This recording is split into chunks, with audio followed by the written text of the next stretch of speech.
Pemirsa tak terima anaknya dijewer kepala sekolah karena berkelahi, orang tua murid menganiaya kepala sekolah dengan senjata tajam. Korban dibawa ke rumah sakit sementara orang tua murid terancam 5 tahun penjara.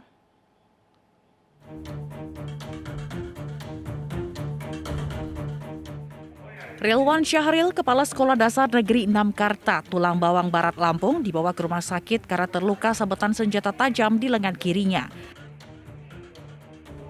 Korban diserang oleh Budi, orang tua murid, karena tidak terima anaknya dijewer. Nah terus saya suruh berhenti, nggak mau berhenti, berantem, tak sentirlah kupingnya. Nah mungkin anak itu laporan dengan orang tuanya sudah lain cerita mungkin. Sehingga orang tuanya datang ke sekolah, ngamuk sekolah, terjadilah pembacokan. Pelaku sempat melarikan diri, namun berhasil ditangkap polisi tidak jauh dari rumahnya. Datanglah pelapor, yaitu anak korban dari Pak Ridwan ini, selaku kepala sekolah. Dari hasil yang dituturkan beliau, menceritakan bahwa telah terjadi penganiayaan yang ditujukan kepada kepala sekolah tersebut, yang dimana dilaksanakan oleh salah satu wali murid dari salah satu murid SD tersebut. Polisi menjerat orang tua murid penyerang kepala sekolah dengan pasal penganiayaan berat dengan ancaman hukuman di atas 5 tahun penjara. Dari Tulang Bawang Barat, Lampung, Haryadi Ainis melaporkan. Nasib tragis dialami seorang siswi SMA di Bengkulu Utara. Berniat mencari kerja untuk membeli seragam sekolah, siswi ini malah dicabuli 3 pria.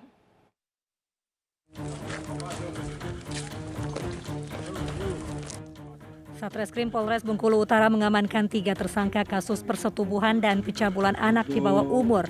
Aksi pencabulan dilakukan ketiga tersangka sejak bulan Juli hingga September. Persetubuhan berawal saat korban meminta kepada salah satu tersangka untuk mencarikan pekerjaan. Korban yang baru berusia 16 tahun membutuhkan biaya untuk membeli seragam sekolah. Alih-alih mendapat pekerjaan, korban justru menjadi pelampiasan nafsu bejat ketiga tersangka dengan diiming-imingi sejumlah uang.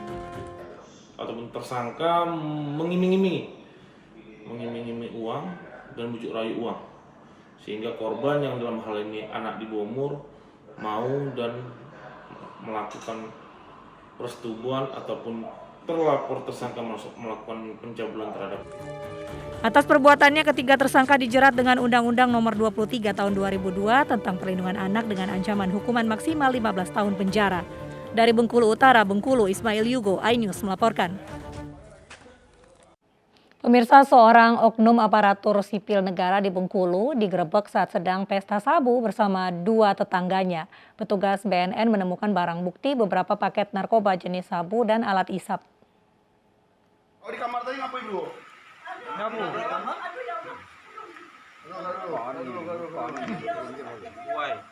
Sebuah video amatir merekam saat petugas BNNP Bengkulu menggerebek sebuah rumah di perumahan Grahamas Kota Bengkulu yang dijadikan lokasi pesta sabu. Dari penggerebekan ini, petugas menangkap seorang oknum aparatur sipil negara di pemerintah Kabupaten Seluma berinisial ST. Petugas juga mengamankan 2 orang tetangga ASN, berikut barang bukti beberapa paket narkoba jenis sabu dan 2 alat hisap.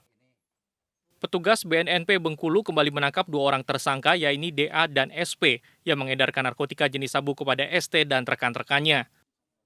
Tim yang dipimpin oleh Kasih Intelijen Bidang Pemberantasan BNNP Provinsi Bengkulu, AKP Eka Chandra SHMH, langsung bergerak menuju TKP, dan setelah dilakukan pengecekan pada rumah yang dicurigai ternyata benar bahwa di dalam rumah tersebut terdapat 3 orang yang sedang melakukan pesta narkotika jenis sabu.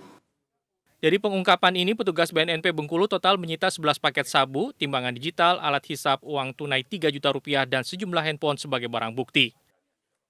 Dari Kota Bengkulu, Endro Dwirawan, iNews melaporkan. 2 kurir narkoba jaringan Jakarta, Jawa Barat yang dikendalikan oleh seorang narapidana dari dalam lapas diringkus petugas. Dari tangan kedua pelaku, petugas mengamankan barang bukti berupa 111 gram sabu-sabu siap edar. Berapa?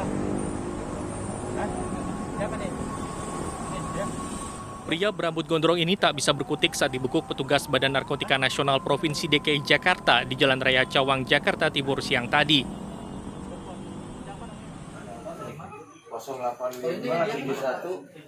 Dari tangan tersangka berhasil diamankan barang bukti berupa satu paket besar sabu-sabu seberat 100 gram yang akan diantar ke alamat penerima di kawasan Bekasi. Berbekal keterangan dari tersangka Dik-Dik, petugas kemudian mengejar pelaku lainnya hingga ke daerah Bekasi dan berhasil meringkus kurir lainnya bernama Beni di kediamannya. Dari hasil penggeledahan di rumah tersangka, petugas kembali mendapatkan barang haram sisa pengiriman seberat 11 gram sabu-sabu yang disembunyikan di dalam laci lemari. Keduanya mengaku mendapat perintah dari seorang narapidana yang mendekam di sebuah lapas di Jawa Barat untuk setiap kali pengambilan paket dan pengiriman. Untuk satu kali pengiriman dengan jumlah yang tak menentu, keduanya mendapat bayaran bervariasi hingga 5 juta rupiah. Di mana? Yang tinggi lapas, dia di lapas. Iya, Pak. Begitu ya. Terus itu upah kamu berapa? 500. Berapa? 1,5 juta udah dibayar belum? Belum dibayar. Rencananya dibayar kapan? Dia bilang sih begitu barangnya. Kami mendapatkan informasi akan ada transaksi narkoba di mana saudara Beni membawa narkoba dari Sukabumi. Lalu kita buntutin di tol Jagorawi dan ketemu di depan TKP Cawang Sutoyo. Kemudian kita kembangkan, ternyata saudara Didik itu mendapatkan narkobanya dari saudara Beni. Lalu saudara Beni kita datangin ke rumahnya di daerah Bekasi dan kita tangkap bersama istrinya. Kemana? Ini nanti nunggu perintah lagi. Kini petugas tengah melakukan pendalaman guna mengungkap jaringan peredaran narkoba hingga ke akarnya, termasuk seorang bandar besar yang diduga ada di dalam jeruji besi sebuah lembaga pemasyarakatan di kawasan Jawa Barat.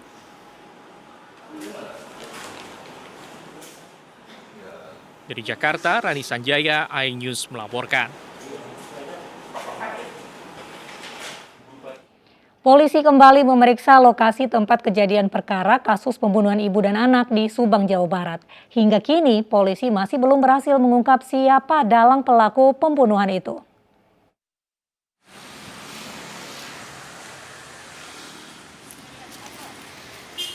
TKP pembunuhan ibu dan anak di Dusun Ciseti, Desa Jalan Cagak, Subang ini kembali didatangi puluhan aparat kepolisian pasca dilakukannya otopsi ulang terhadap kedua korban.